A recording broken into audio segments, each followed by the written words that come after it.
Okay, so good morning, good afternoon, and good evening to everyone around the world for coming to this FMG event on the WTO Appellate Body and Dispute Settlement. I won't take too much of your time, just two things to say. First is that for those who have been following our activities, you know that we have been doing a lot around MSTELF about various subjects that should be put on the agenda for MSTELF and hopefully with some results. And of course, the demise of the appellate body and then the dispute system of the WTO is a heavy item on our agenda. And so we are most glad that we can do it now. And with such a good panel, I will leave Gabrielle to introduce each and every of them. The second note is that the discussant, our FMG member, Hank Torres, because of some personal health problem, could not join us. And we thank our member, another member of ours, Alan Wolf, to step in as a discussant. So I thank him for that. The last thing is that for those of you who are not speaking, please turn off your audio system so we have the least disturbance. And kindly know that this session is going to be recorded and then shared via YouTube FMG afterwards. So with this, I give floor to Gabrielle, and thanks a lot to you. Thank you very much, Yang Kun, for inviting me to moderate this, as you said, outstanding panel. I was going to say a few words, but if you allow me, I'll say those words after the panelists have spoken, before I pass the floor to the discussant, Alan. I just changed my mind. I'm too excited to hear comments from the panelists first. The way we'll function is that we'll have the four panelists speak twice, a first time for some minutes, and then a second time, if they want, to comment on each other or add, but then for a short time, maybe 2 minutes. And then once all panelists have spoken, of course, we're lucky to have Alan Wolf, who will then discuss. Some people have kept their microphone on. So the way we start is, of course, with Jennifer Hillman. Jennifer Hillman, then Peter Vandenbosch, then Henry Gao, and Jim. So Jennifer, I have a small question for you. You don't need introduction. Nobody needs introduction. But allow me to remind everyone your outstanding CV. So now you're sort of full professor at Georgetown University Law Center. We know you have published extensively, and not only on trade, on climate change, on reform, on all sorts of things, of course, WTO. You were a member of the Appellate Body from 2007 to 2012. And before that, you were commissioner at USITC, General Counsel at USTR, USTR Ambassador and Chief Counsel for textile negotiations. And 3 weeks ago, you got a beautiful award. You became recipient of the Lifetime Achievement Award from the Association of Women in International Trade. So, Jennifer, you're probably the best person here to understand everything. Yep. So I will ask you, can you share with us what is happening at the moment on the US side? I saw that you gave testimony to the US Senate, to the Council for Foreign Relations. So please go ahead with your perspective and what is happening on the US front. Well, thank you very much. Let me just start with what an honor it is to appear sort of both before and with this extremely distinguished panel. So thank you. The bottom line for me is that while there have been a lot of changes as a result of the Biden administration, I would say particularly in tone, in style, and to some degree to the perception of the need to engage in the process of reforming the WTO, including the dispute settlement system, I would caution you to read too much into the notion that there has been changes in terms of the substantive concerns about the appellate body. So at the outset, I thought I ought to review sort of what's happened that has significance in the United States since the appellate body ceased to function. And I'm going to just touch on 7 or 8 things that I think are just important to keep in mind. The first to me that is very significant is that 11 appeals have been appealed into the void, 11 cases. That's 11 out of the 12 panel decisions that have been decided, which means that while everybody might have hoped when the appellate body ceased to function that no one would go down this road of appealing into the void, what was perceived to be a very dangerous road, it turns out everyone has followed the United States down that path. But the second thing is interesting is that new cases are still being filed. And again, potentially maybe with some slowing of them, but if you look in 2019, there were 20 requests for consultations. In 2020, there were 5, but so far in 2021, we've seen 8. So there are still continuing to be, again, requests for consultations, a move for cases. The third, I think, that is really significant is the establishment of the MPIA, the multi-party interim arrangement. Again, you've now got 25 WTO members representing, almost 50% of world GDP participating in the MPIA, with a slate of 10 extraordinarily talented, capable people meeting again and again to try to put these rules and procedures together. So I think, again, very significant. Fourth, I would mention is the strengthening of disciplines and dispute settlement mechanisms within regional trade agreements.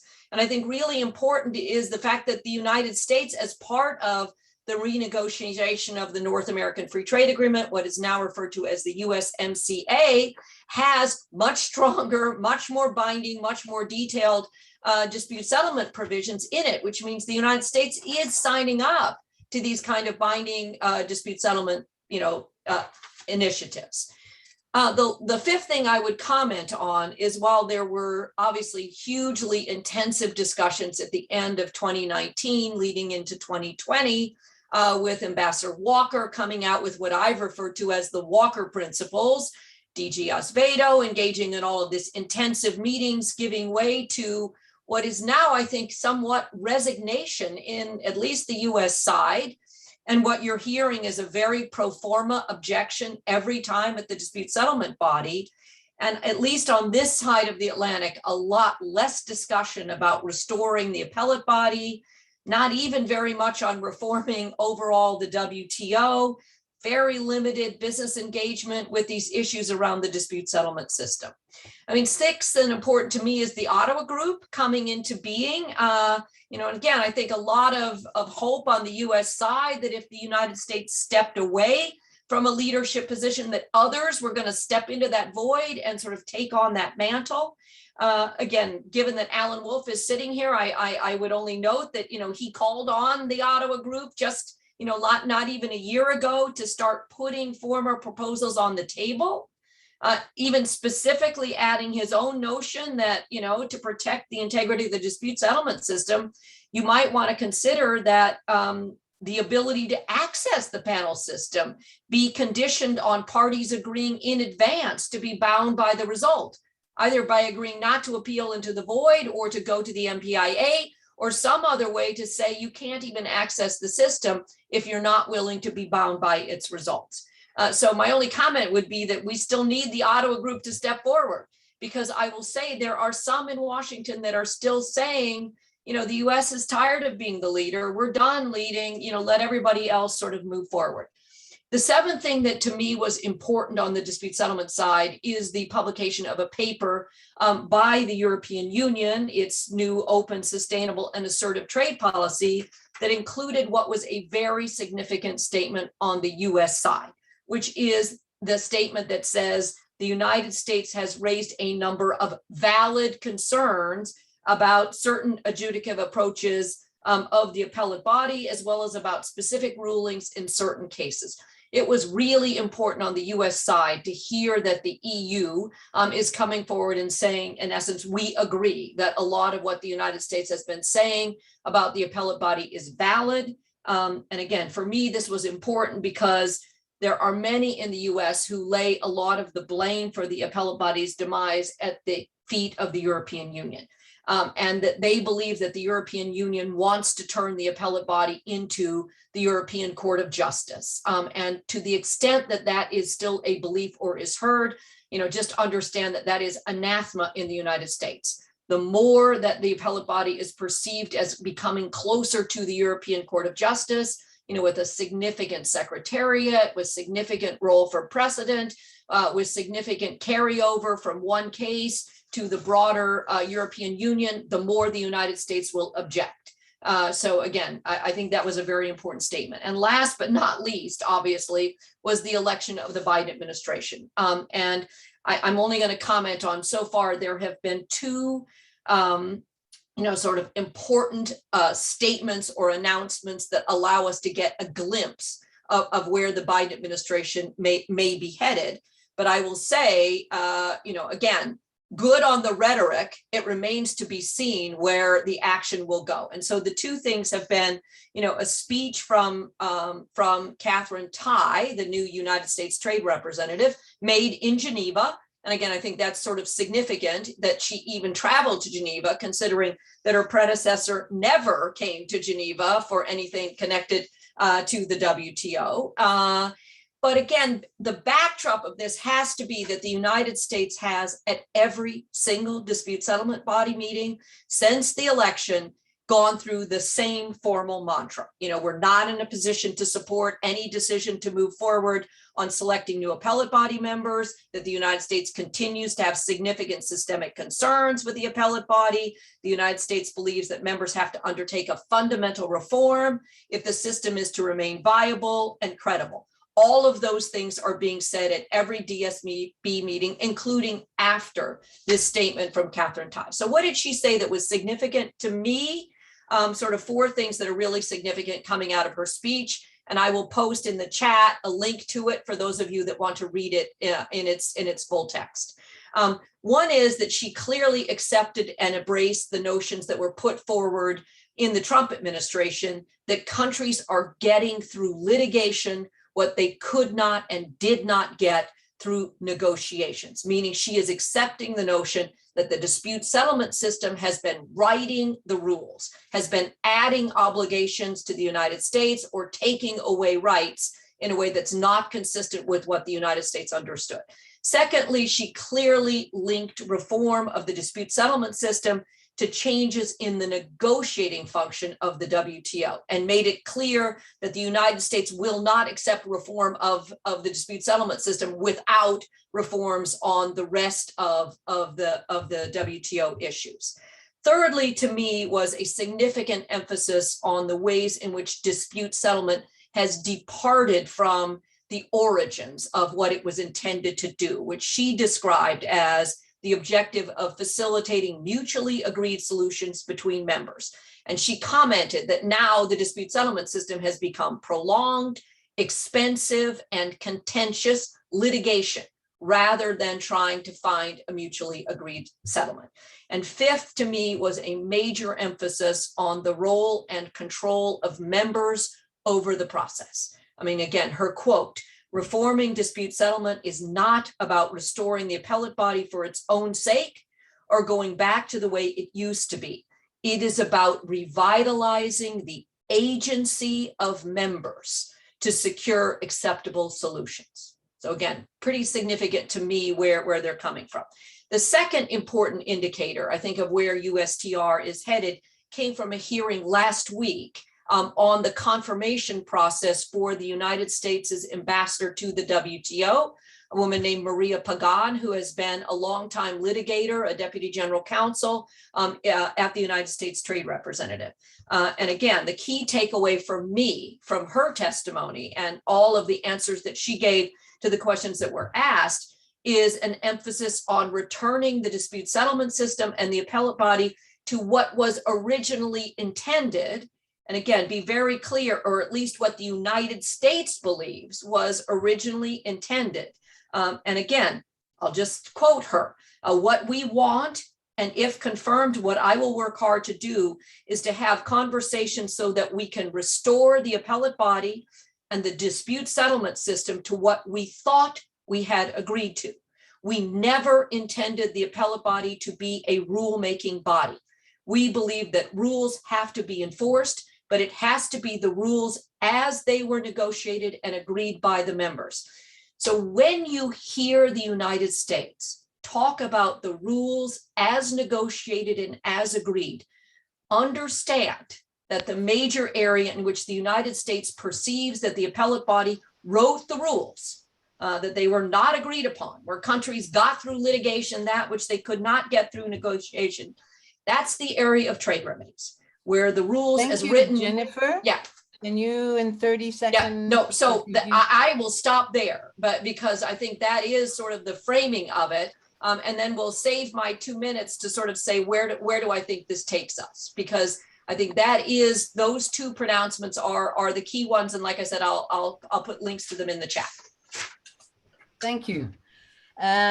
Now I'll go to Peter Vandenbosch, who's, as you all know, Director of Studies at WTI in Bern and Professor of International Economic Law there as well. He's at the moment President of SIEL, the Society of International Economic Law, and for 10 years, he was member of the Appellate Body, including President in 2015. He's still Honorary Professor at Maastricht.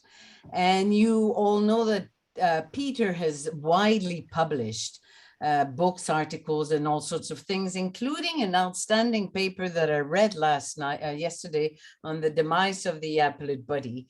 Peter is also editor of the World Trade Review. Peter, Jennifer spoke about lots of things, but including the Walker process and the MPIA. Do you think that the Walker process, the Walker principles, if you want, the Walker report, would be a good basis to start the negotiation on the WTO appellate review? Or do you think there are more issues of a different nature that will now need to be addressed to get the US back on board? Peter, thank you. Well, Gabrielle, first of all, thank you for this too kind introduction. My thanks to the organizers for their most appreciated invitation to participate in today's discussion. Gabrielle, I will answer your question, but before doing so, let me make 6 brief comments. And if I run out of time, I'll answer your question in my additional minutes. First comment, and Jennifer has already done all the work on this. Over the past months, and most recently last week, the Biden administration has on a few occasions indicated that the United States might be willing to talk about the reform of the appellate body and more broadly, the reform of WTO dispute settlement. Compared with the position taken by the Trump administration, this constitutes progress. Perhaps, and I must say Jennifer made me a little bit more pessimistic than I was, perhaps we are starting to see some light at the end of the tunnel.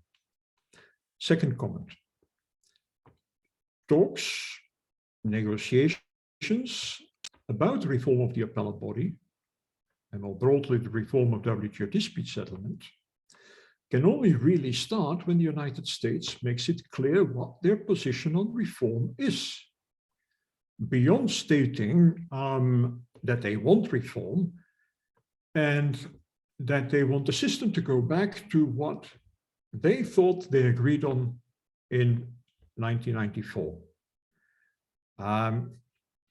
At least to me, it remains very unclear what kind of appellate review, if any, what kind of WTO dispute settlement would be acceptable to the United States.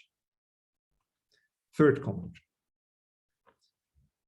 In its statements that it is willing to talk about the reform of WTO Appellate Review, the United States often claims, and with it I'm sometimes sorry to read, academics claim that also many other WTO members want to see WTO Appellate Review reformed. The United States thus creates the impression that many other WTO members share its criticism of the Appellate Body, agree with the accusation of overreach in all its dimensions, in all its forms, agree with the accusation of blatant and deliberate disregard for procedural rules. And I think this is incorrect. Of course, everybody agrees that the Appellate Body, as any other man-made institution, is far from perfect and can be improved. But what the United States seems to overlook is when making that claim that there's large support for fundamental reform of WTO Appellate Review, what they overlook is that time and again, over the last few years, 120 plus WTO members have requested that the process of appointment of new Appellate Body members is initiated. This means that, at least to me, this means that whatever may be wrong with the Appellate Body is, according to these 120 plus members, not serious enough to paralyze Appellate Review. And that fundamental reform of WTO Appellate Review is perhaps not called for. Fourth comment. The WTO membership has in the late, Jennifer already referred to it, as in the late 2019 and in late 2018 and in 2019, the membership has made a considerable effort to address concerns raised by the United States regarding the functioning of the Appellate Body, a very considerable effort. These discussions, in which the United States refused to participate, these discussions led in October 2019 to the draft General Counsel decision on the functioning of the Appellate Body, which, as Jennifer also indicated, set out the Walker principles on appellate review, and about which Gabrielle wants me to say more. For the moment, let me remind us all that the Trump administration immediately and without further ado rejected the Walker principles as insufficient to address its concerns. I ask myself whether the Biden administration will accept the Walker principles as, at the very least, a starting point for reform negotiations. And whether, if it does, whether that would be a good thing, whether that would be helpful to take the Walker principles as a starting point. And I'll say more about that in my extra time, and that in response to Gabrielle's question. Fifth comment. I would hope that if and when we do have negotiations on the reform of appellate review, we also have negotiations on all other aspects of WTO dispute settlement, including consultations, panel proceedings, remedies for breach, enforcement, alternative dispute settlement methods, because the problems with the shortcomings of appellate review do not exist in isolation. They are related to the problems with and the shortcomings of other aspects of WTO dispute settlement. Members have been talking about ways to improve these other aspects since the late 1990s. And in the audience, there are people that have been very actively involved in these talks. Alejandro, I'm looking at you. So if we're going to redesign appellate review, we should also fix at least some of the problems with and shortcomings of other aspects of WTO dispute settlement. Sixth and last comment. I'm not sure that even if the Biden administration is willing to enter into serious talks, that this is the right time to engage in such negotiations on the reform of appellate body review. My fear is that in order to make these negotiations successful,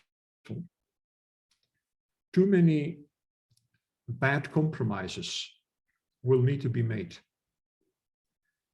We may end up with a WTO dispute settlement system that is a mere shadow of the unique system that we had for 25 years and that has served us so well. We may end up with a system that is not really worth having. Although it hurts me to say this, but it may be wiser to wait for better, more enlightened times. And in the meantime, we should safeguard, among the willing, we should safeguard rules-based independent two-stage binding dispute settlement through recourse to the MPIA. As Jennifer already reminded us, there are currently 25 parties representing 52 members that have signed up to this arrangement, and I expect this number to increase. Also, the MPIA would allow for experimentation on how appellate review could be improved. And as Jennifer, I'm very impressed by the group of MPIA arbitrators that has been selected.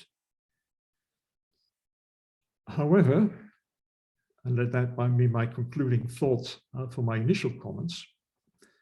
However, I expect the MPIA arbitrators, as experienced as they are, I expect that these MPIA arbitrators will struggle with the same problems and realities as the appellate body has for so many years, and may come out doing pretty much what the appellate body did.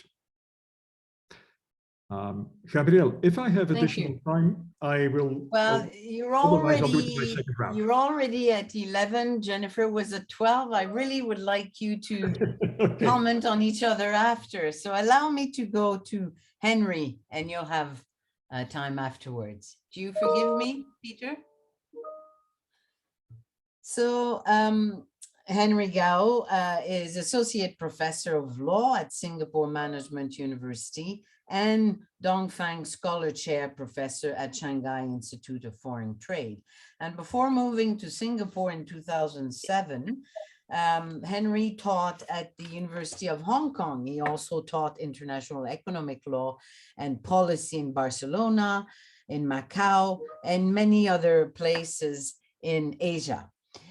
Professor Gao is another one who has widely published in many sectors of international trade, including China and the WTO. And he sits on the WTO chair program on the advisory board. He's a member also of the editorial board of the Journal of Financial Regulation. Henry, Peter spoke about the MPIA. And I believe that you have comments to share with us on the MPIA, but also you mentioned to me that you would like to come back on a point you suggested in publication, that is voting for the selection of the appellate body. Please, Henry. Thank you, Gabrielle, and thank you to Xian Kun for organizing this. I feel really privileged to be able to speak in this panel. along with three former WTO Appellate Body members. I mean, this alone has made me feel like I'm 20 years younger, because 20 years ago, when I was an intern at the Appellate Body Secretariat, when we have an exchange of opinions in the division, I had the same privilege of sitting with, members of the Appellate Body. But the difference is that, this time I get a chance to speak, unlike before. So I really appreciate this opportunity. So like Gabrielle mentioned, I will mainly focus on two issues. The first is the problem, I think, with the MPRA based on my recent publication in the GO. And the second is on the possibility of using voting to resolve the impasse on the Appellate Body. And finally, a very brief remark on China's reactions based on some recent developments. So first on the MPRA, as we can see, Peter mentioned the MPRA. So the MPRA has many features. And I think many of these features actually were indeed designed to appease the US. For example, there are provisions which basically says there's no obta-dicta opinion. They would not exceed the 90-day limit without agreement by the parties. They would not entertain Article 11 claim. And also, the report of the MPRA panel would not be adopted by the DSP and therefore would not have a presidential value. So all these are supposed to appease the US, to address concerns of the US. But I think the MPRA has its own problems. Now, the biggest problem is that it actually curtailed the rights of WTO members to appeal in violation of Article 23.1, because, the right to appeal is sanctioned by the DSU, and you cannot just take away by, for example, paragraph 2.2 of the MPRA, which states that the participating members will not pursue appeals under Article 16.4 and 17 of the DSU. Frankly, I'm not sure that this is even legal, because this is a clear violation of DSU Article 23.1. And the other problem is that the MPRA, because it's not going to be adopted by the DSP, so I'm not sure the value of the MPRA award, because if you look at the dispute settlement system of the WTO, I would argue actually that the panel decisions, the Appellate Body decisions are worthless until they are adopted by the DSP. So they are only advised to the DSP, and only when they are adopted by the DSP, they will become binding.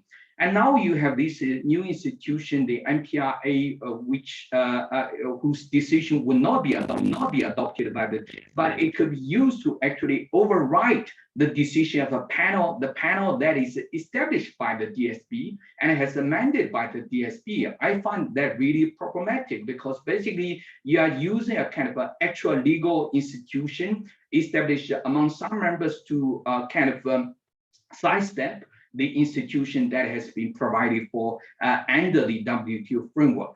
But the biggest problem, I think, with the MPRA is that it might become the victim of its own success. The longer the MPRA is in place and the more successful it is, people will get used to a life without the Appellate Body. They will think that, it's okay. Even though we do not have the Appellate Body, we have this MPRA, we can still go on. I think in the long run, that is not good for the system. So second issue I want to address is the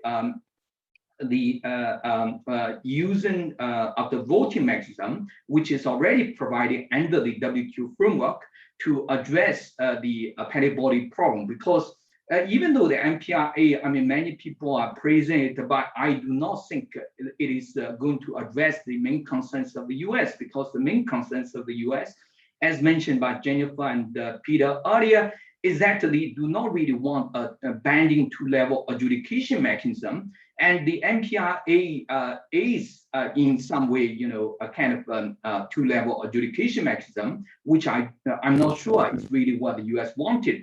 So to solve the Appellate Body problem, I think we have to resort to the rules-based solution, which is to appoint the Appellate Body members at the General Counsel by majority vote as provided for under Article 9.1 of the WTO agreement. Now, I understand that some people are going to say, well, that is not possible because under Article 3.4 of the DSU, you can only take a decision of the DSB by consensus. So you cannot resort to anything other than consensus. But my response to that is that if you look at Article 9.1 of the WTO agreement, it states that the WTO shall continue the practice of decision-making by consensus followed under the GATT, except as otherwise provided. And I would argue that it has not been otherwise provided under the DSU. Now, a potential response to my argument is that, if you look at, again, the same provision, Article 9.1 of the WTO agreement, it has a footnote 3, which says that the decisions of the General Counsel when convened as the DSP shall be taken only in accordance with Article 2.4 of the DSU, which is that you should resort to consensus. But my response to that is that if you look at the WTO agreement conflict rules, first of all, under Article 16.3 of the WTO agreement, states that in the event of a conflict between provisions of the WTO agreement and the provision of any of the multilateral trade agreements, the provision of the WTO agreement should prevail to the extent of the conflict, which means that the voting rules under Article 9.1 should apply. And second, my second argument is that when you take such a decision at the General Counsel would be acting as the General Counsel per se, rather than acting as the General Counsel exercising the function of the DSP. So when you have the General Counsel acting as the General Counsel, it would have the power to decide on all issues because that has been provided for under Article 4 of the WTO agreement. So because there are also voting rules available, so you should indeed take the voting route by taking the matter basically to the General Counsel and then have the General Counsel take the decision. I think this is the only rule-based method to solve the problem. I mean, of course, I understand that practically, some people are going to say, well, what if the US is so angry if you take the voting route that they would just withdraw? My answer to that is that the US won't withdraw because even during the days of Trump and the Lighthizer, they have made it clear that they are not going to withdraw from the WTO because they understand that if they withdraw, they will never get in without paying a high price because China is going to make sure that they would have to pay a high price to get back in. And second, if you look at the URAA, the Overround Agreement Act, it basically states that you can not really withdraw unless within certain window. And the last one has actually passed last year. And now, if you really want to withdraw from the WTO, you can only do it by 2025. So basically in 4 years' time. And my last response to this is that even if the US withdraw, it wouldn't matter because I mean, if you look around the world, I mean, the majority of the world has kind of get used to the US is being absent. I mean, if you look at the TPP, when the US withdrew from the TPP, everybody saw that the sky would fall. We would not have the TPP. But look, now we have the CPTPP, and everybody is queuing up. UK, China, Taiwan, all queuing up to join this great agreement. So the absence of the US in the WTO, I don't think it would really matter because the US, if you look at, its tariffs is already so low at about 3%, on average. So whether the US is or is not part of the WTO doesn't really matter.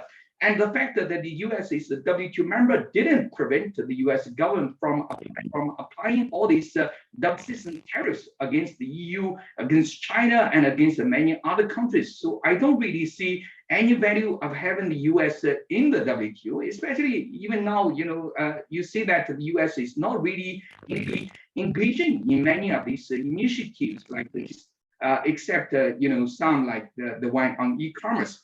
So that is my main point. Finally, a minor point on China's, on China's reaction. Go, Henry, 30 seconds.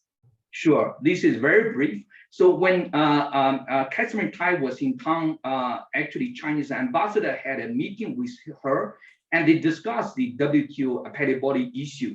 And then the ambassador gave a speech 2 weeks ago where he said when we think about the appellate body issue, we need to think about this not only in the framework of Sino-US game, but also from the perspective of multilateralism and a membership structure with increasingly divergent interests. So I think that shows that China now is willing to move along to accommodate some of the concerns of the US, and maybe, with the EU also moving in the same direction as Jennifer mentioned earlier, we will see some agreement soon. Thank you very much.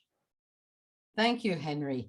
Everybody has exceeded the 8 minutes, and I really think it would be good if you can all comment. So Professor Bacchus, Jim, and Alan, you're worldly known. I will cut your CV presentation and jump fairly quickly. You can eliminate it altogether, Gabrielle. Okay.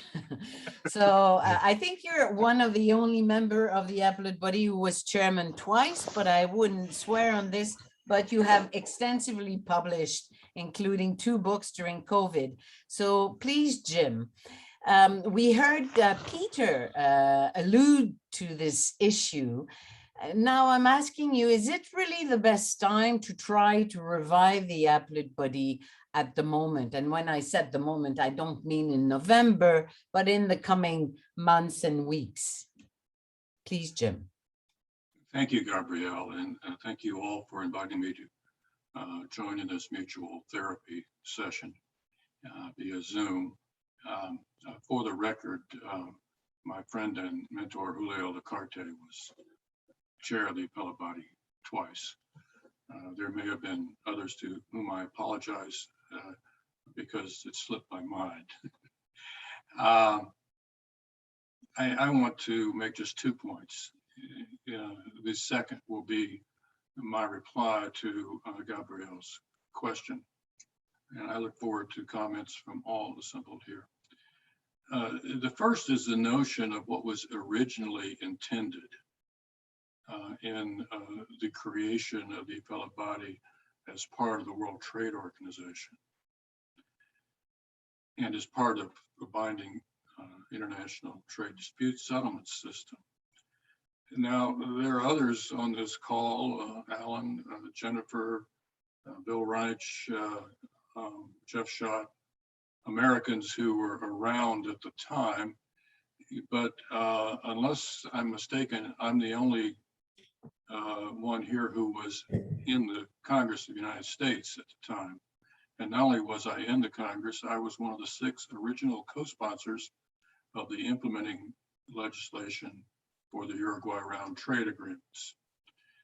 So in terms of original intent, I think I perhaps have a better understanding of it than Catherine Tai or some of the others at USTR now who were probably in grade school then. And what we intended was a system that would be binding in nature and that would uphold the international rule of law in trade. And that's what we hoped to create, and the appellate body was supposed to be a tool for assisting the members of the WTO in their role as a dispute settlement body in doing that. Now, here I have an anecdote that I think is telling. When we were considering passage of the agreements in 1994, the implementing legislation for the agreements technically, we had a meeting within the Ways and Means Committee on a bipartisan basis. The meeting was set at my instance with the cooperation of 2 other people whose names you will know. Bruce Wilson was then the trade counsel for the House Ways and Means Subcommittee on Trade, and Rufus Yerxa was then at USTR. We had all previously been trade negotiators together. I had formerly been at USTR, and we called this meeting for the precise purpose of explaining to the senior members on both sides of the aisle of the committee the following. Gentlemen, and they were, I'm sad to say, all gentlemen, gentlemen, you should know that if we pass this legislation and create this system, then we, the United States of America, will be bound by it too. And that as a consequence, when we do not act consistently with our own treaty obligations, then we will be expected to change our ways or face the last resort of economic sanctions against us under this thing we call the dispute settlement understanding. And to a person on a bipartisan basis, the response of these members was, and I paraphrase, no, this will never happen. I think this gives voice to the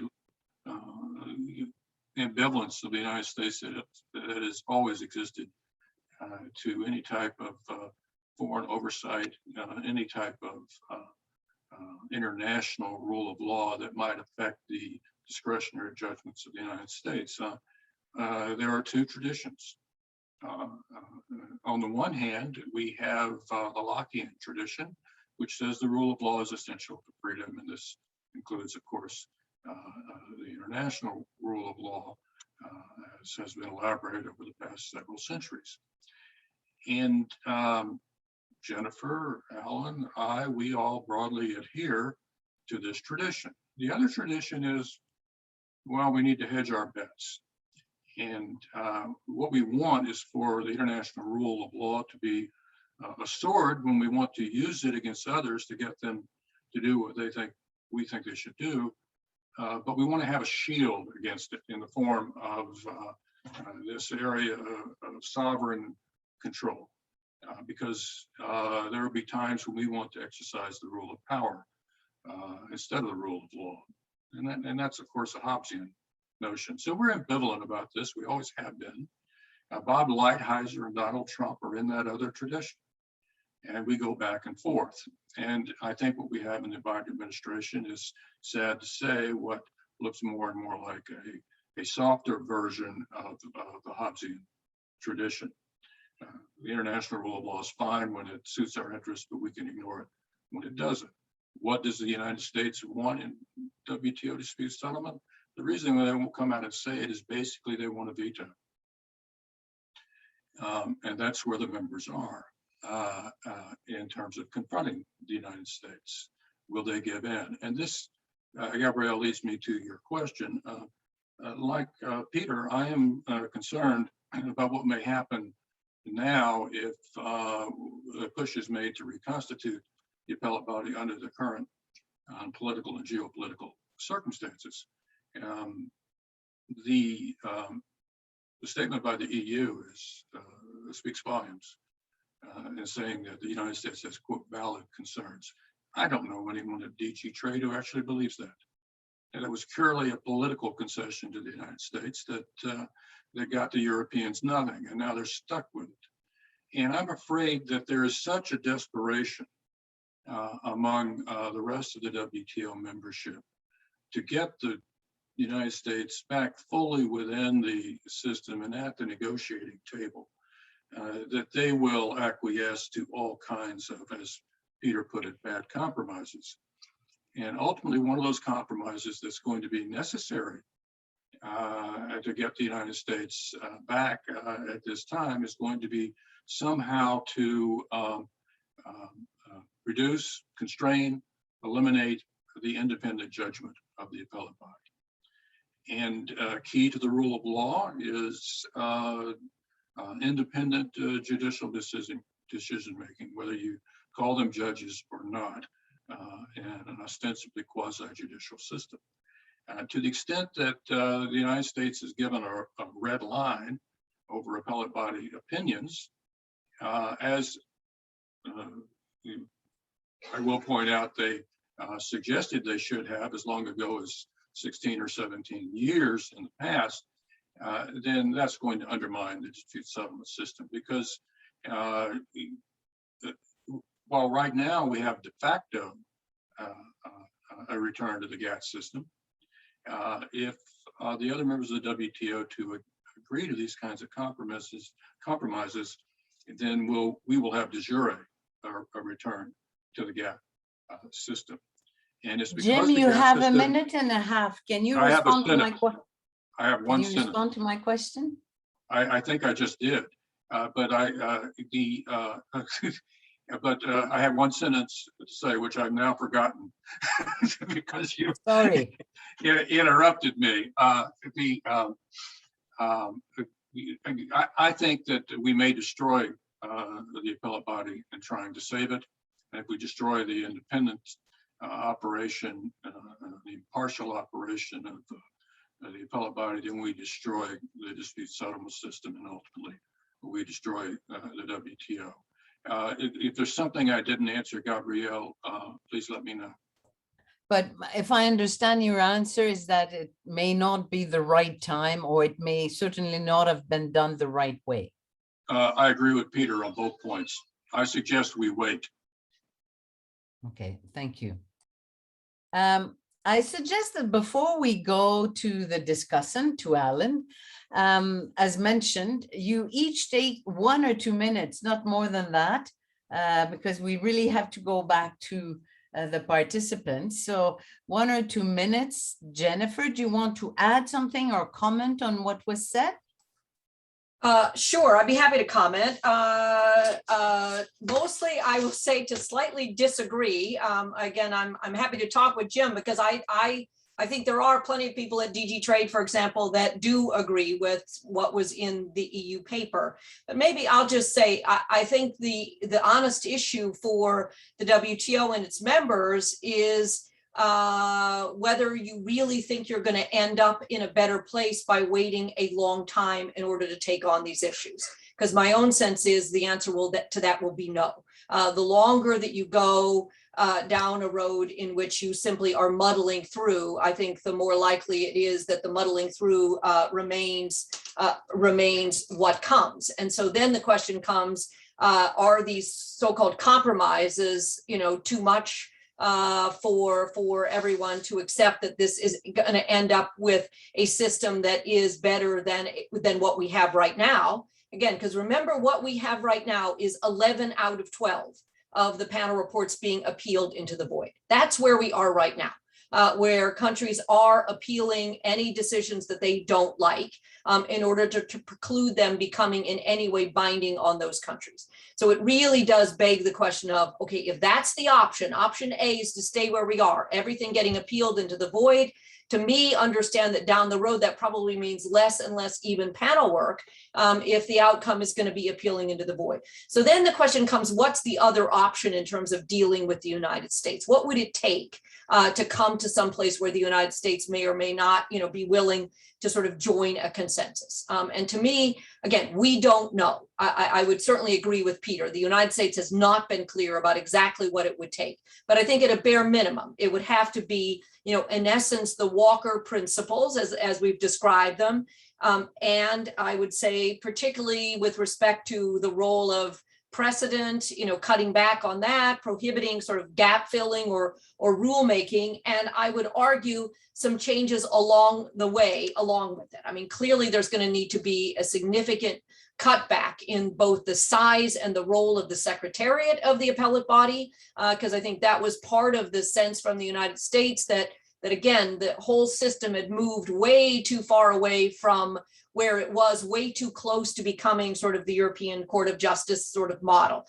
Secondly, you're going to have some kind of oversight over the appellate body system to make sure that it adheres to these Walker principles. I think you are going to have to do something about past precedent, particularly in the trade remedy area. Again, I think reform of the appellate body would have to be part of a broader reform package that addresses the negotiating function as well. I think that's the kind of parameters of the discussion that would have to occur. If everyone around this table and this room says, no way, we don't want to go down that road, okay, then where we're going to end up is where we are right now, which is everything being appealed into the void and potentially the MPIA stepping in for those countries that have joined on to the MPIA. And we see where it takes us. Thank you, Jennifer. Food for thought. Now, straight to Peter. Peter Vandenbosch, a few minutes of reaction, comments, additions. This is cruel. 2 minutes. There's several statements by Jennifer, who I'd like to call a dear friend, that I do not agree with. But let me focus on the original question. Are the Walker principles an appropriate start for negotiations? Sufficient also. My answer is yes and no. And I don't have the time to go in detail, so let me concentrate on the basics of my answer. It's a yes, because these principles are the outcome of very difficult discussions on the concerns raised by the United States over a period of almost a year. Yeah? And they reflect an agreement among presumably all WTO members except the United States, but an agreement on what is acceptable in terms of reform of WTO appellate review. Perhaps that is as good as we'll get. So, I mean, in that sense, I think they are a proper starting point. The other answer to the question is no, they're not a proper starting point, because let's face it, the Walker principles, many of the proposed changes are not workable, and we know that. Yeah? They do not address the problems. In that sense, I have some sympathy for the reaction by the United States when they said, well, it doesn't address our concerns. They're papering over existing disagreements. And I could go through each of the 90, let me take 2 or 3. The 90-day time frame for appellate review. Yeah? What do the Walker principles say? Well, they use a somewhat stronger language. They say that the appellate body is obligated. Huh? And actually, that was strongly negotiated language because it came in the last moment. Obligated to issue this report in no later than 90 days. But there's no indication whatsoever of what the consequences are of exceeding this time limit when there is no agreement among the parties to exceed. And that's what the whole discussion is about. What are the consequences of going over the 90 days? Another point, advisory opinions, which by the way, I always was amazed why the United States refers to that as advisory opinions. These are not advisory opinions, this is obiter dicta. Yeah? With regard to obiter dicta, the Walker principles say, well, only issues raised by the parties should be ruled upon. What do we understand by issues? Is issues the reasoning, the argumentation, or are issues the claims of inconsistency or defenses? And then it goes on with regard to advisory opinions. It says that the issues raised shall only be addressed to the extent necessary to resolve the dispute. Honestly, as Jim and Jennifer will testify, there's usually quite a big difference between the parties as to what actually constitutes the dispute. Yeah? And just by ruling, and this measure is WTO inconsistent, you do not necessarily resolve the dispute that underlies the claims that were made by the complainant. And let me take one last one. I could talk about precedent, I could talk about factual review of factual findings, but let me take the overreach issue as it is addressed in the Walker principles, and therefore for me it doesn't really address the problem. Overreach. What do the Walker principles say about overreach? Well, it just reminds us of what is in Article 3.2 and 19.2 of the DSU, namely that one cannot add to or diminish rights and obligations given under the covered agreements. That's simply repetition of treaty language. That's all there is. Yeah? And this brings me to what I do understand it. Yeah? But this repetition of the United States, that the appellate body created law, created obligations that the United States never intended to engage in. that they have a different understanding of the agreements. Well, that's what gives rise to international disputes. That parties interpret the rules they've agreed upon differently. And then you cannot say, well, we reject the whole dispute settlement system because we have a different interpretation of the rules. This is... Thank you. Do you need to add something else, or is it those examples suffice, or you want to add something on another topic? No? Well, I could Maybe go on for a very long time, when we... just on this comparison with the European Court of Justice. I worked at the European Court of Justice as a law clerk. This idea that in Washington that the appellate body would be moving into the direction of something like the European Court of Justice, honestly, even in its most grandiose form, the appellate body is nothing like the European Court of Justice. For starters, because the European Court of Justice very, very seldom takes state-to-state disputes. You can count them on your one hand, the state-to-state disputes. So it's a completely different system with completely different objectives. I think, and for the rest, Peter, I have to cut you. We want people to speak. When the questions come from the floor, it's also the occasion for each of you to add in addition to responding. I'll go now for 1-2 minutes to Henry. Do you want to add something?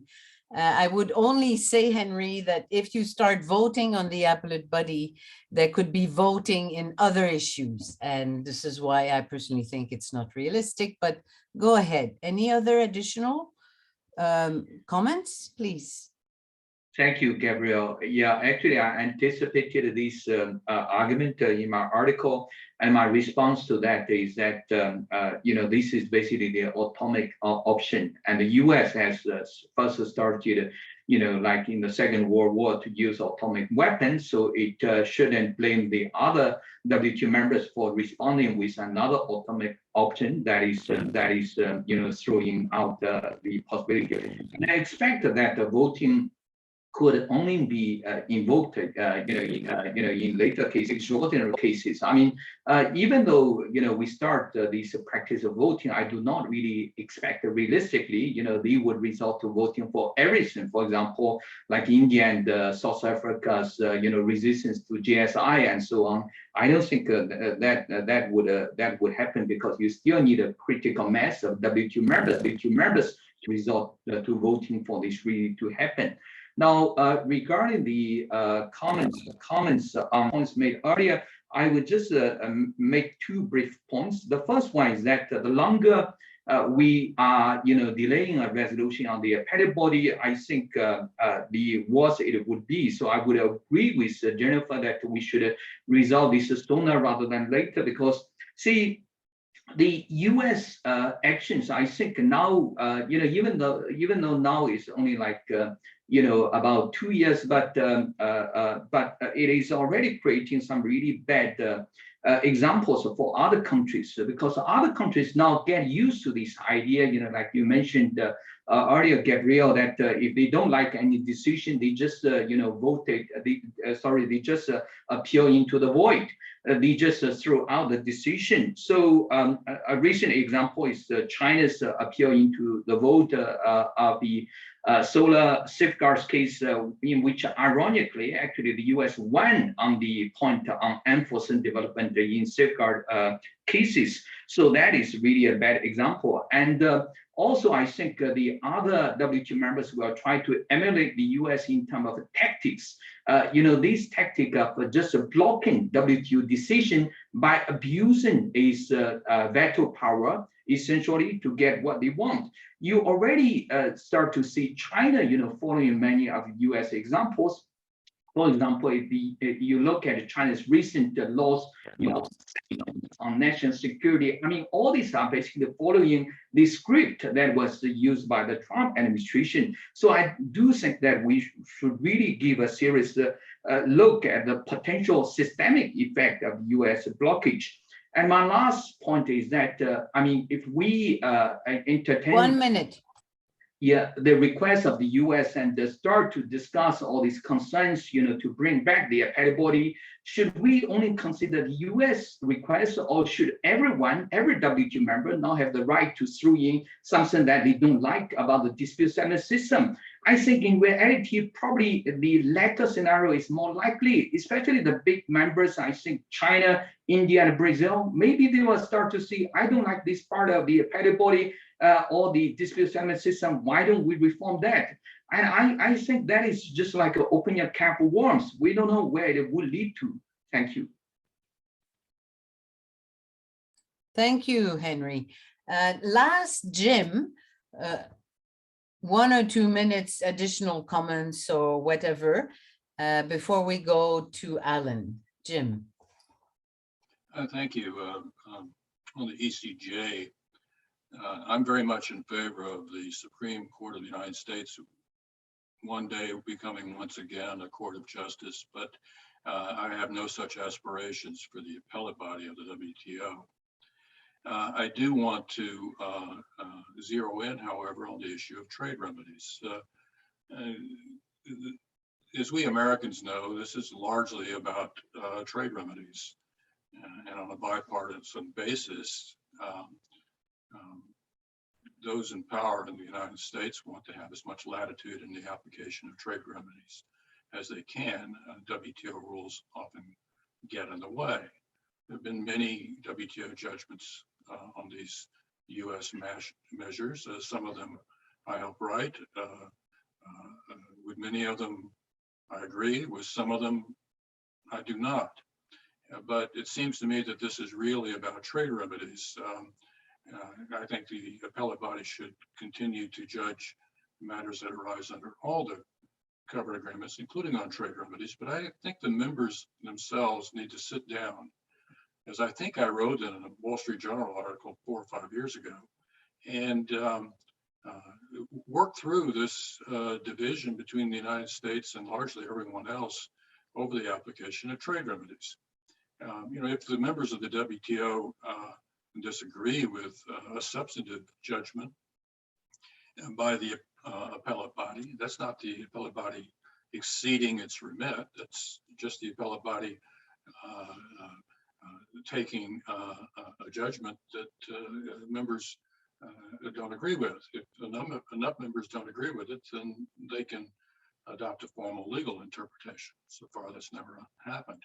But I think this requires a negotiation. I'd appreciate Alan's views on this, because there are these knotty trade remedies issues, standard of review, questions about different methodologies, in the subsidies area, questions about what is and what is not a public body, that I think should be resolved through further negotiation and not be left to the appellate body to clarify when issues are raised on appeal. And the very last point before I'm interrupted, sometimes you may think you want something and it turns out to be something else. On the issue of having the appellate body limit its clarifications to those legal claims that it feels are only necessary to resolve a dispute among those that are raised on appeal, we must ask ourselves, what does that actually do? I'm in favor of that, and I know many former members of the appellate body who would favor that too. I can't speak for Jennifer and Peter, but in my judgment, that would actually significantly enhance the power and authority of the appellate body, because it would then be telling sovereign states whether the claims they raised were worthy or not. So there needs to be a lot more thinking through of some of these supposed reforms. I'll stop there, Gabrielle, and look forward to Alan's remarks.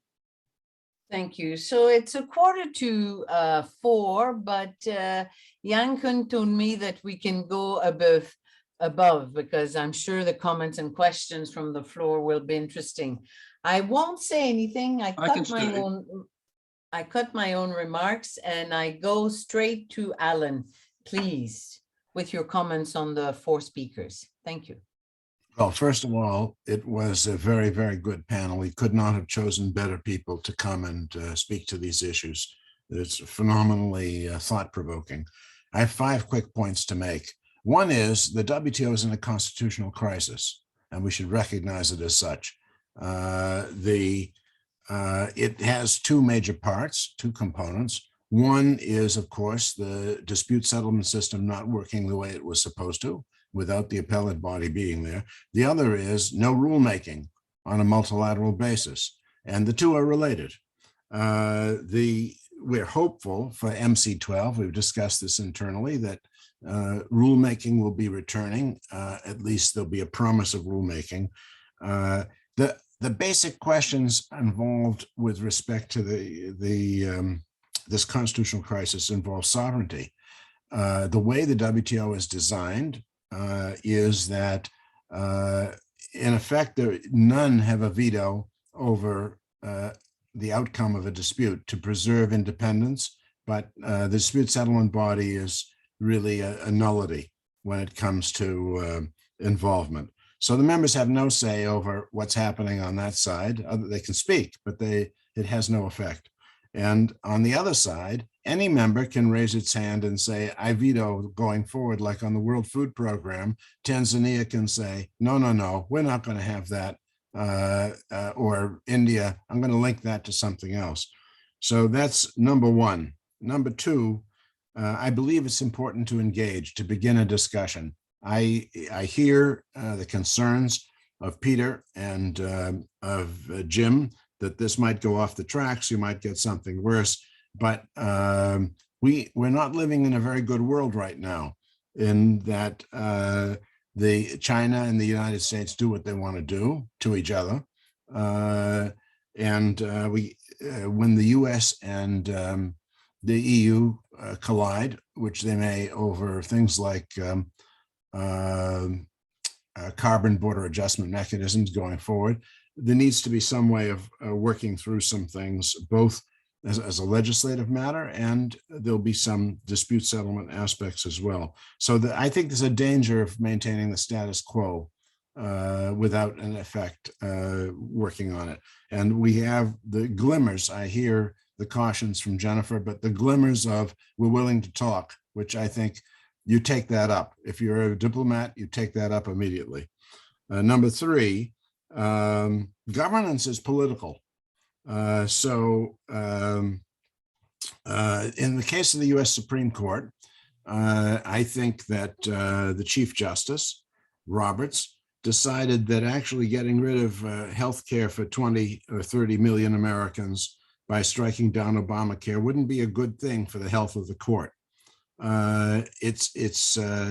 In the 1930s, the court decided that blocking the New Deal, Franklin Roosevelt's proposals to deal with the Depression, maybe that wasn't such a good idea. And we have coming up the right to privacy. Reading Peter's Vandenbosch's article on looking at what the words mean, the words on a woman's right to privacy on the abortion fight in the United States are read very differently in what may be a 6-3 decision coming up. It's a highly charged political issue, and I suspect that in fact there have been an accretion of political decisions inadvertently taken with respect to, as Jim says, trade remedies. At least from a US point of view. Number four, this administration says it's going to have a worker-centric trade policy. Now that can be one of 2 things. One is it's like Danny Roderick's ideas on trade. Let's have less of it. Let's all go our own way. Let's become somewhat isolationist. Let's have protection. China can do what it wants with its economic system. Just live with it. The US can do what it wants. To me, that's a recipe for chaos. So what does it mean to be worker-centric? I don't have a lot of insights into what it will come to mean, but part of it's trade remedies. And that's a legislative function as well as a judicial, quasi-judicial function.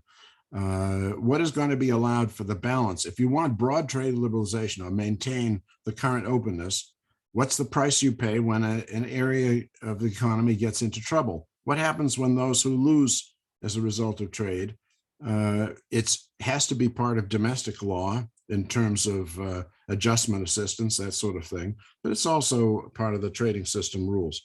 Lastly, number 5, the solution to the appellate body is going to come in part with rules, rules that have to be legislated, not negotiated, is not going to be handed down from the dispute settlement system. So industrial subsidies are very, very poorly regulated by the current rules. And everyone's a sinner in this area, but those with more money can sin a little bit more than others. State involvement in the economy. It's an issue that has to be resolved through further negotiation. I would say what we call a third rail. I don't know if a third rail exists in other parts of the world, but the one that has a lot of electricity in it that runs our subway systems in the United States, you touch the third rail, you die. The third rail may be national security. When is it appropriate for national security issues to be litigated? In the United States, the Supreme Court is wary of entering into a political minefield. Sometimes things are left to the legislature or the executive. And I'd say one more thing about the constitutional aspect of this. There is no executive for these purposes at the WTO. It would be the Director General is not to put proposals on the table. The Secretariat is not to point to, outside of the pandemic, what's going on in the world in terms of restrictions.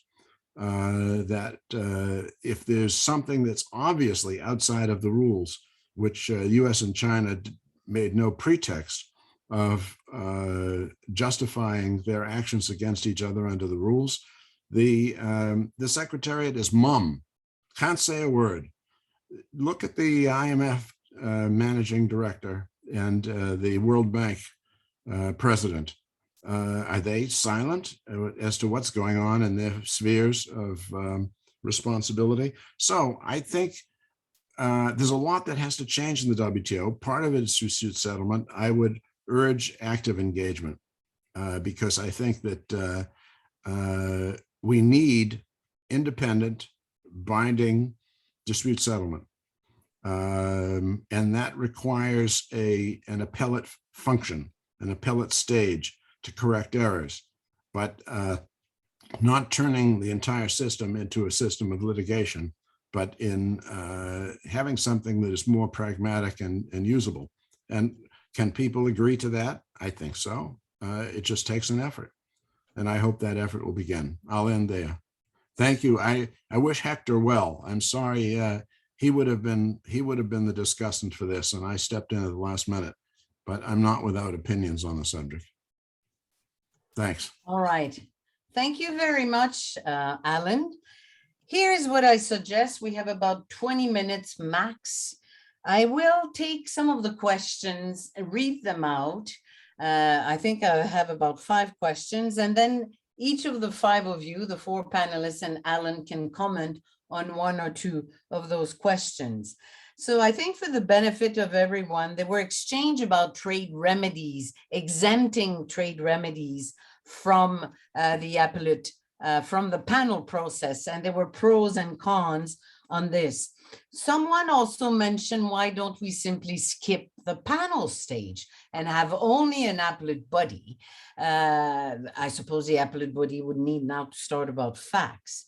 There was also something, a comment by Stuart. If it's true that the appellate body sort of discourage negotiations, can we say that the absence of dispute settlement will encourage negotiation? And the last one, a complex one about the need, I think it's Daniel Crosby who initiated that, the need to deal with substantive issue. How to ...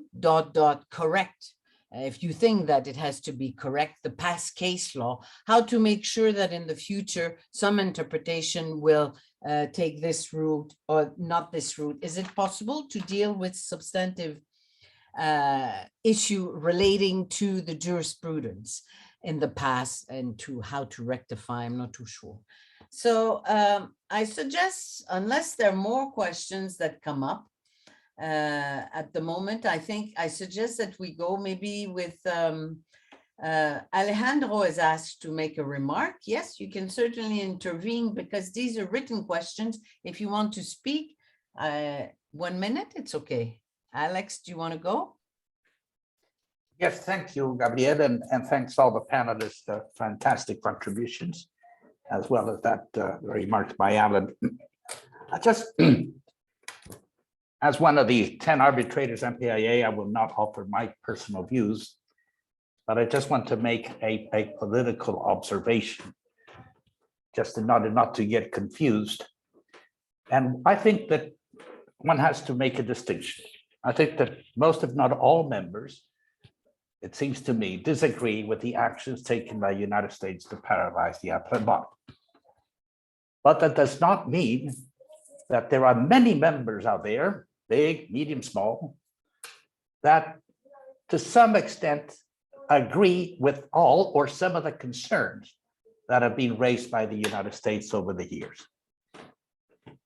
So there is a wide body over the years of opinion by the members that there are certain things of the dispute settlement and of the Appellate Body that do not seem to be working to their satisfaction.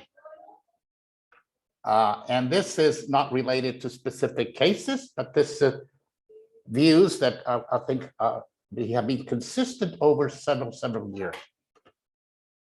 So that means to say that I think from a political point of view, having the Appellate Body as it was before its paralysis, go back to what it was, I think it's not viable, and therefore it needs changes. And this, I underline that it's not only the United States, and just to illustrate the point, I remember when I was ambassador of Chile, 2000, 2005, that we raised many issues that were concerned to us about Appellate Body, etc. And some of these fully coincided with the United States. We had other views, other things on our road. And I think that body of opinion of Chile, not a big party, not very powerful, but I think has remained consistent over the years. So I think that distinction must be made in order to get things right and to see what is politically feasible or not. Thank you. Thank you, Alex. I think it's a fundamental point. I remember very well Brazil also complaining about the important number of questions in hearing, saying they don't have the sufficient lawyer support for this sort of process.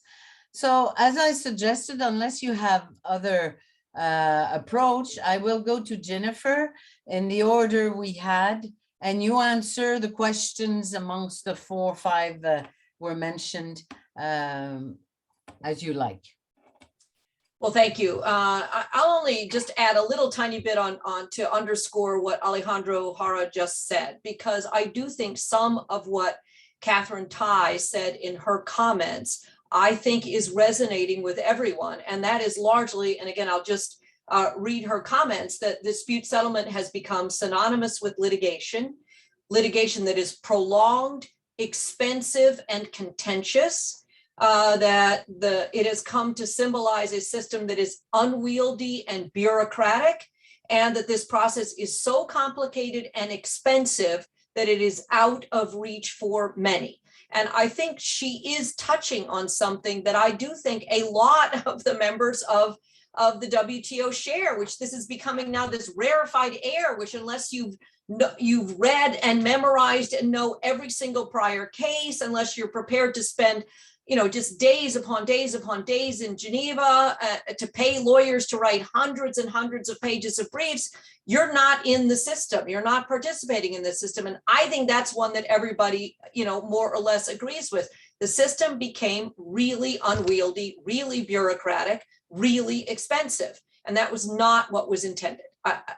We can debate for a long time what was intended, but I do not think that is where anybody thought it would get. I mean, I think to me, if you look back on it, the fact that the appellate body members were, again, paid and expected to be very part-time, to me underscores the notion that the presumption was that appeals were going to be really rare and were going to be limited to one or two legal issues. And that's not where we've ended up. I mean, so whatever else we want to debate, this is not what was intended. It was intended for rare appeals of one or two narrow legal issues. And we've ended up with 60, 70, 80% of all cases being appealed with 10, 15 claims on appeal, and half of them Article 11 claims that are telling the appellate body they've got to dig into the facts. I think we have to all agree, whatever else we don't agree on, that that's not what was intended. So again, I think some of it has to start there. I'm going to then only pick up on Daniel Crosby's question, because I think this is among the hardest and the most difficult to think about. How do we engage in this process? The Walker principles were largely around the procedural issues, and to some degree, those that are at the margins of the procedural issues. But Daniel's question goes to me to the substance, and that is, what do you do about the trade remedy area? Because I do think whatever solution needs to get worked out, there has to be some thinking about what do you do. And I would agree, this is where the majority of the US's complaints lie. This notion that, okay, where in the rules does it say you cannot engage in the practice of zeroing when you calculate anti-dumping margins? It's not there. That was not a negotiated outcome. So the fact that the appellate body has then interpreted text to ban zeroing means that you have to at least figure out, what are you going to do about that? What are you going to do about a decision on public body that reads in this notion of a governmental function? What are you going to do about the safeguards area where the idea of unforeseen developments has been read in? So the question is, what do you do about it? And I think there has to start to be some serious discussion about it. Does it mean you just basically wipe the slate clean and say, okay, we're just going to start all over again? Whatever is past precedent, we leave it there. We don't go back and try to redo all of those decisions, but we simply start with a clean slate. Do you actually go in and try to redo the decisions? I think there needs to be some ability to figure out which are the decisions where there needs to be some sort of substantive consideration of how do you restart without falling into the same places that you've fallen before. And that to me is where I think this community needs to start debating. Thank you, Jennifer. Sorry, I keep cutting people. I'm sorry. Peter, it's your turn. Difficult on Zoom to go from one speaker to the other. I'm sorry. I think everybody on this call will agree that we live in a very complex world, and that to hope that disputes between sovereign states can be somehow resolved in a simple way, it's not realistic. Yeah? If you want to do justice to the arguments that are made by sovereign states in WTO dispute settlement, this is going to lead, certainly after with 20 years plus of case law, this is going to lead to complex, difficult to read, difficult to argue cases. So that's point one. And I don't think we can wish that we can return to a simpler world. International trade law, WTO law, has grown up. It's not a simple GATT law anymore, if that was ever simple. That's point one. Point two, Jennifer correctly referred to that it was not the expectation that almost 70% of the cases would be appealed, that in every appeal there would be a long list of claims of error. That was not what was, but who's guilty of that? Yeah, the members. It's the members that brought these cases. It's the members that appeal everything under the sun. I don't think we should look at reforming the system as such. if anything needs to be reformed, if members cannot live with that reality of seeing the system overloaded in that sense, they have to change their attitude. Will that happen? No. Because if you're the complainant in a case, you want to make all the arguments possible. And I could go on, but just one, because that was a question asked by the audience. Skip the panel stage. No. When I was talking very, very briefly, and when I was talking about also picking up on problems of other stages of WTO dispute settlement, I was alluding at actually perhaps, and this is with all respect for the panelists also on this call, it's professionalizing the panel stage. I think this was a proposal that was put on the table years ago by the European Union. But I think that this is something Bernard Hoekman and Petrus Mavroidis revived this idea, and I think correctly so, to professionalize, to have a standing panel body and appellate review.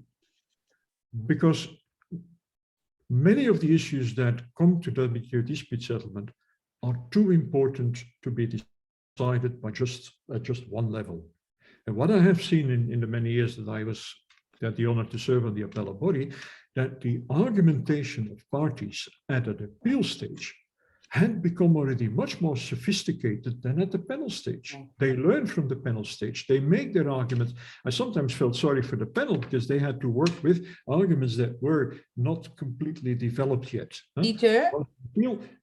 So I would very, very much argue to keep a two-stage process. Thank you. There you go. Henry, are you still there? Yes, please, go ahead. Yes, thank you, Gabrielle. Now I will make comments on 3 points briefly. First is on Jennifer's carving out three remedies cases.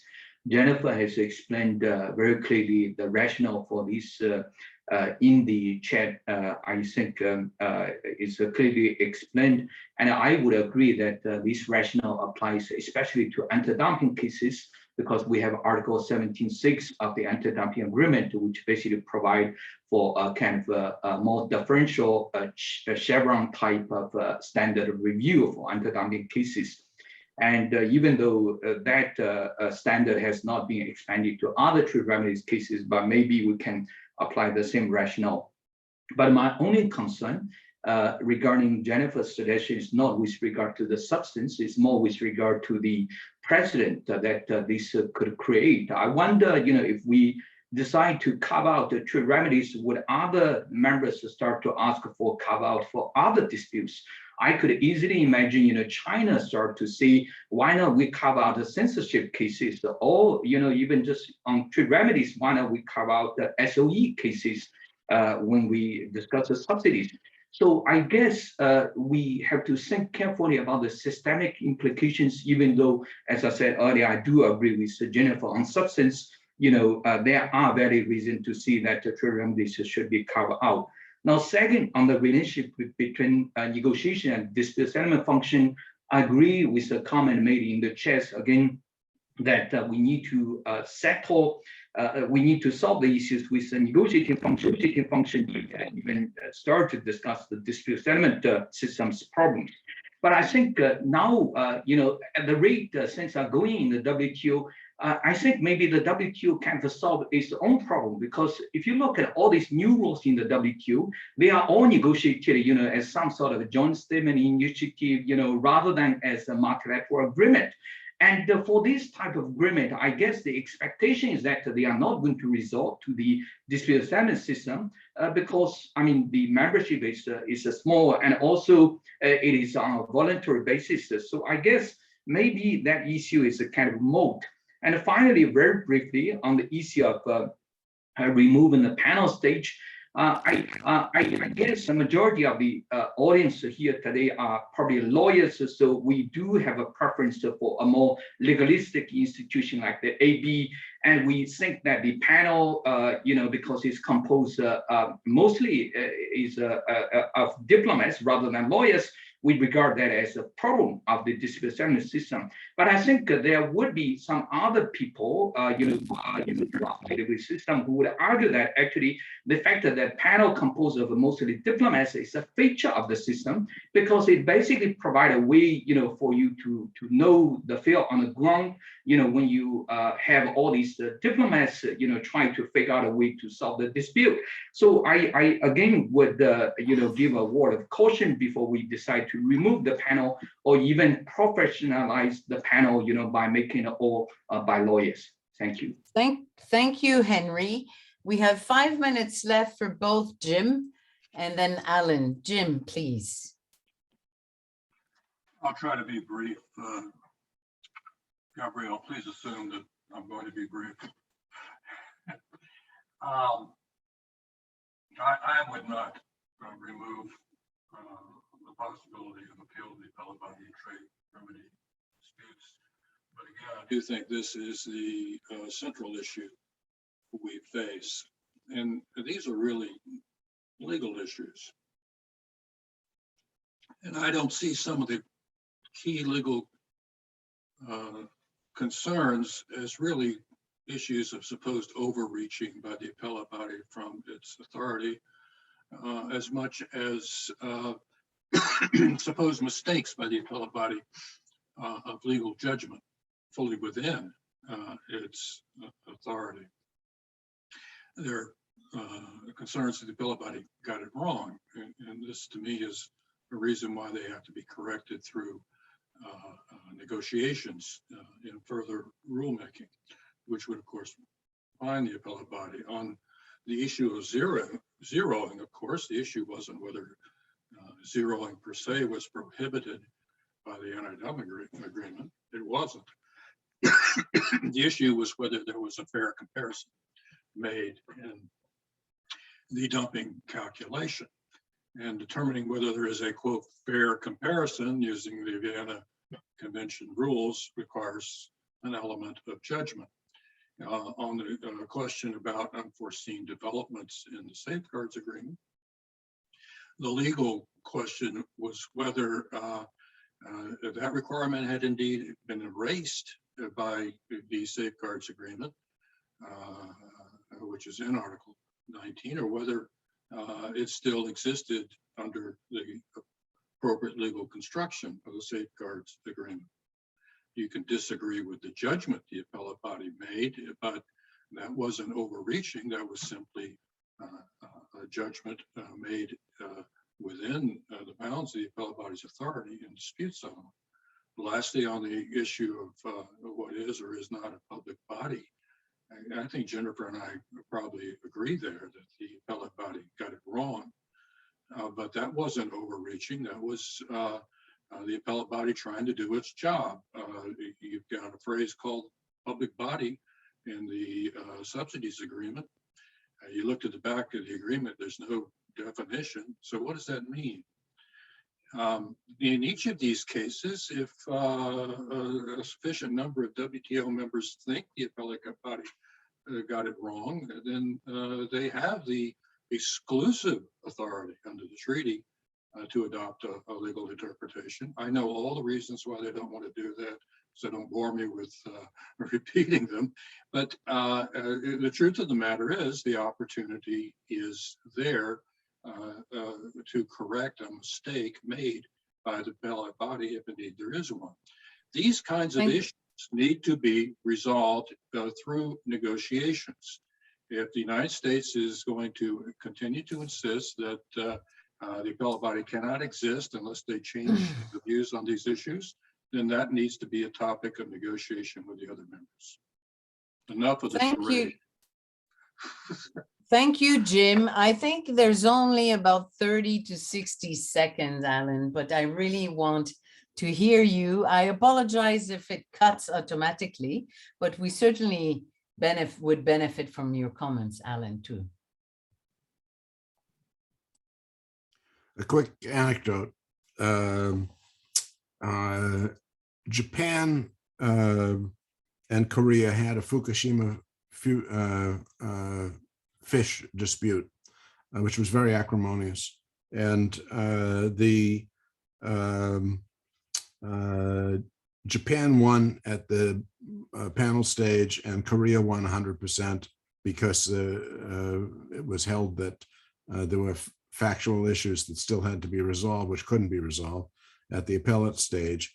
And it came just before Abe's election. And so he called Donald Trump and he said, this WTO dispute settlement is really terrible. The system didn't deliver what it should have delivered for those parties. So it's extraordinarily important that there be, I think, a good look into the system to see that it delivers more. A Brazilian ag minister said, you never get a result. Well, he didn't mean that you don't get a result. He meant that it goes on forever and he wasn't getting what he wanted out of the system because it was delayed too long. The system has to be more responsive. Developing countries. Jim Bacchus was given a dinner at the Père du Lac when he was over. It was a very fine evening. And down the end of the table, a developing country ambassador said, this is all very interesting, but it has nothing to do with us developing countries. We don't really get to use this system as we should be able to. So all of what you're debating, just nothing to do with us. So there are a lot of issues, I think, that have to be addressed to make the system more responsive. The great thinkers that we've heard from this morning will play a major role in getting us through this. So I really appreciated their presentations, and I appreciated the opportunity to share a few thoughts with you. Thanks very much.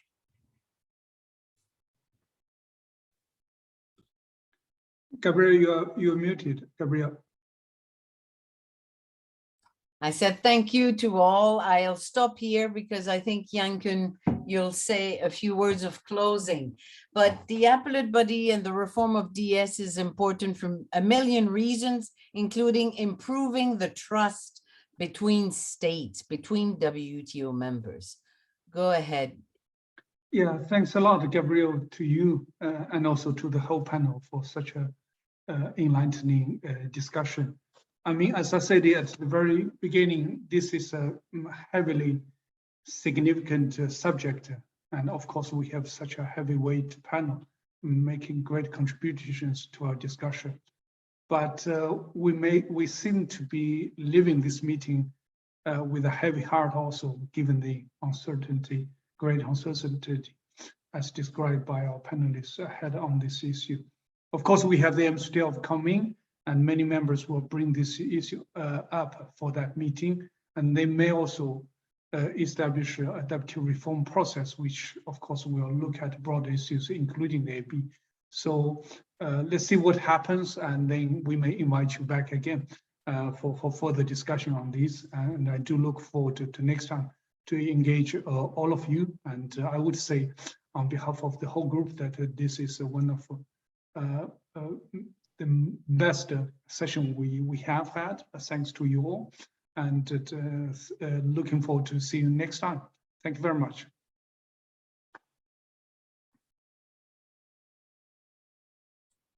Bye, everyone, and thank you to all panelists and participants. Thank you. Bye.